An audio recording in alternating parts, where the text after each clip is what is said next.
श्री गणेशाय नमः। सियावर रामचंद्र जी महाराज की जय। पुरुषोत्तम महात्म्यम 26वां अध्याय।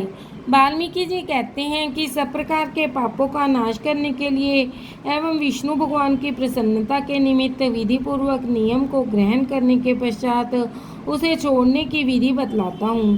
हे राजन, अयची व्रत में भोजन के लिए प्रथम ब्राह्मण को भोजन कराएं। अमावस्या में भोजन करने वाला पुरुष दक्षिणा सहित गोदान करे। आंवलों से स्नान करने वाला पुरुष दधी का दान करे।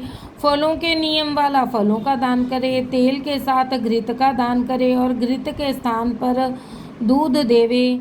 धान्य के नियम में गेहूं और चावल का दान करे। पृथ्वी पर सोने वाला गद्दा तकिया विद्वान ब्राह्मण को दान करे। व्रत की पूर्णता के निमित्त यथाशक्ति 2.5 सेर वजन की कांसे की परात अथवा थाली का दान करें। उसमें मालपुए अथवा उसके बनाने के योग्य कच्ची सामग्री एवं ऋतु के अनुसार फल रखकर पुरुषोत्तम भगवान की प्रीति के निमित्त दान करे। उसके उपरांत सभी निमंत्रित ब्राह्मणों को स्त्रियों से ही श्री पुरुषोत्तम भगवान के सानिध्य संकल्प करे और प्रार्थना करे, हे श्री कृष्ण, हे प्रभो, इस लोक की तथा परलोक की मेरी समस्त इच्छाओं की पूर्ति करो।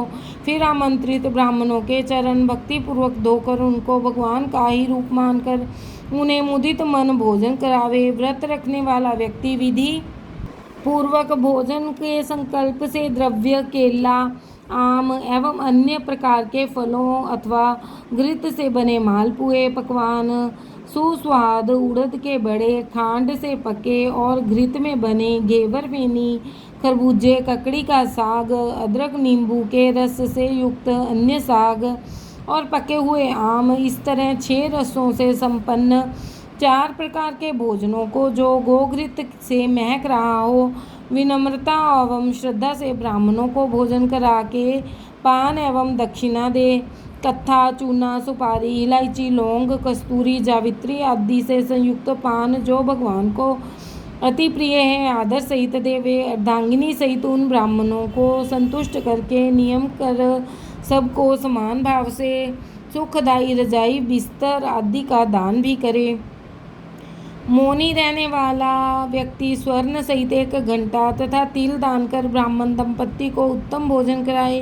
बाल नाखून न बनवाने का नियम रखने वाला व्यक्ति दर्पण और जूता छोड़ने वाला जूतों का दान करे। नमक का परित्याग करने वाला विविध प्रकार के रस वाले पदार्थ का दान करे। दीपक दान करने वाला पात्र सहित दीपक का दान करे। अधिक मास में भक्ति पूर्वक दीप दान करने का बहुत महत्व है। नियम त्याग करते समय तांबे का घी से भरा दीपक सोने की बाती डालकर ब्राह्मण को दे। फल की प्राप्ति और व्रत की संपूर्णता स्वर्ण देने से ही होता है। एकांत में वास करने वाले का नियम रखने वाला व्यक्ति 8 कुंभ घड़े का ध्यान करे। वस्त्रों के साथ स्वर्ण भी उन कुंभों में रखा होना चाहिए। मास के अंत में 30 लड्डू, छतरी और जूते का भी दान करना चाहिए। यदि इन सभी वस्तुओं का दान करने की सामर्थ्य न हो तो यथाशक्ति 1 बैल इस प्रकार दान करे जो भार वहन करने के योग्य हो। एक अन्न से बढ़कर कोई और वस्तु बड़ी और पवित्र नहीं है। एक अन्न से ही मुनि एवं सिद्ध व्यक्ति परम निर्वाण गति को प्राप्त करते हैं। अधिक मास में जो व्यक्ति केवल रात्रि में ही भोजन करता है वह राजा होता है। दिन के प्रातःकाल में देवता, मध्याह्न काल में मुनिजन और अपराह्न काल में पितृगण एवं सायंकाल में आत्मा का भोजन होता है। जो मनुष्य सब काल बिता कर भोजन करते हैं, हे राजन, उनके ब्रह्म हत्यादि सभी पापों का शमन होता है। इसी में रात्रि में भोजन करने को सर्वाधिक पुण्य की प्राप्ति होती है। अधिक मास में उड़द को न खाने वाला व्यक्ति सब पापों से मुक्त हो जाता है। जो ब्राह्मण होकर कोलू चलाता है वो, हे राजन, वह पापात्मा होता है और तिलों की संख्या के बराबर वर्ष तक घोर नरक में पड़ा रहता है। अधिक मास की शुक्ल पक्ष एवं कृष्ण पक्ष की एकादशी, द्वादशी के दिन उपवास रखने वाला व्यक्ति गरुड़ पर चढ़कर विष्णु लोक को प्राप्त होता है। दशमी और द्वादशी के दिन एक समय भोजन करके भगवान की प्रसन्नता के लिए भक्ति पूर्वक व्रत करने वाला स्वर्ग को प्राप्त करता है। कुशासन का त्याग किसी प्रकार न होना चाहिए। कुशा परम पवित्र है, इससे मलमूत्र, रुधिर, श्लेष्मा आदि कभी न पहुंचना चाहिए। ऐसा करने वाला नरक का कीड़ा बनता है। कुशा के बिना सभी धार्मिक क्रियाएं वृथा रहती हैं।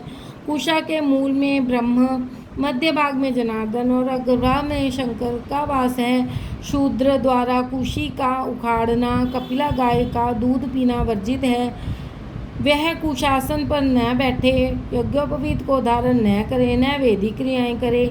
इसके विरुद्ध चलने वाला शूद्र पितरों को लेकर डूबता है, 14 इंद्र होने तक महानरक में पड़ता है और इसके पश्चात वह मुर्गा, सुअर या वानर की योनि प्राप्त करता है। शूद्र को ओंकार मंत्र का जाप नहीं करना चाहिए। इसका उल्लंघन करने पर नेत्र रोग और कुष्ठ रोग पैदा होता है। हे राजन, ब्राह्मण का आशीष पाकर ही विद्वान व्यक्ति स्वर्ग प्राप्त करते हैं। श्री बृहद्नाथ पुरुषोत्तम मास महात्म 26वां अध्याय समाप्त। बोलो सियावर रामचंद्र भगवान की जय।